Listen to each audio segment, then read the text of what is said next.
وعشان نفك الضغط عن الفقرات العنقية، في الفيديو ده هعلمك ازاي تفك الضغط عن الفقرات العنقية في البيت من غير معدات بطريقة سهلة وفعالة.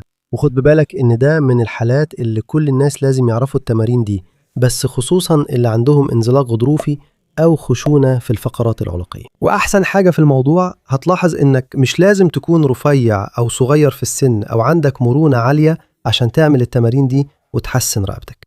الراجل ده مجنون.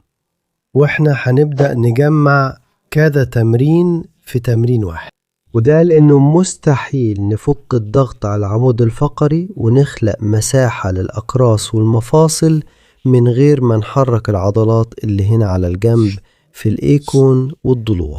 هو الشد ده اللي بتضغط على الرقبة وبتسحق العمود الفقري وبتشد الرأس لقدام. يبقى التمرين اللي هنعمله هيشيل الشد ده من تحت لفوق، وفي نفس الوقت هيفك الضغط عن العمود الفقري. هتقعد على كرسي وظهرك كله مسنود من تحت لفوق. الخطوة الجاية هي انك تشبك صوابعك وتعديهم ورا رقبتك. خد بالك انا بشوف ناس كتير بيحطوا ايديهم ورا راسهم، هي ورا الرقبة. الخطوة الجاية هات كواعيك لقدام ويفضل يعدوا من تحت دقنك، مش لازم يلمس. سيب كواعيك ده بس عشان تحس ايديك حاضنين رقبتك.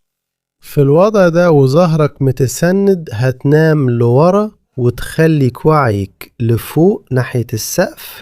انا عايزك تحس باحساس التمدد، الاحساس الحلو بتاع الشد، مش وجع. في الوضع ده ان ايديك بتكون حاضنة رقبتك، ده لوحده بيفك الضغط عن العمود الفقري. ولما نيجي نشتغل على التوتر ده هنركز كويس واحنا بنطلع النفس. يلا بينا. Quando a gente solta o peito dela ممكن.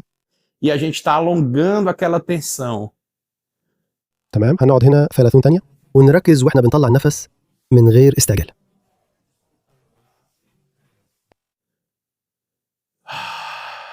بعد 30 ثانية ارجع بهدوء وريح وحرك شوية علشان تحس بالاسترخاء وتحس ان الرقبة بقت اريح وفيها مساحة اكتر للغضاريف والمفاصل.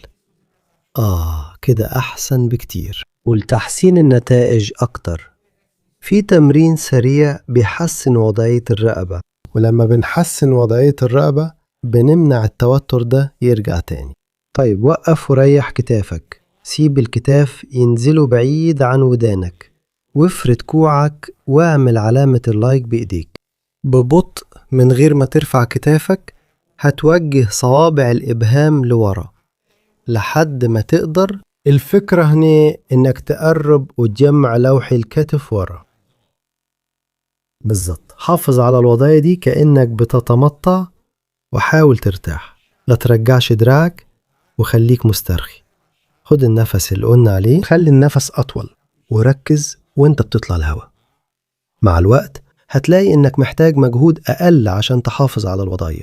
هتقدر تتنفس أخف كأن جسمك بيتعود على الوضعية دي. خليك في الوضع ده لمدة 30 ثانية، ولما ترجع هتحس ان كتفك بقى في مكان الصح ورقبتك أخف وشكلك بقى أشيك بكتير. كده بقى أحسن كمان.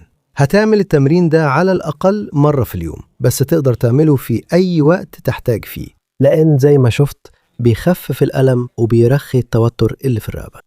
الخطوة الجاية هي تقوية العضلات اللي بتدعم الرقبة كأنها شبكة. أنا هوريك إزاي تبدأ تقوي العضلات دي في البيت في الفيديو ده.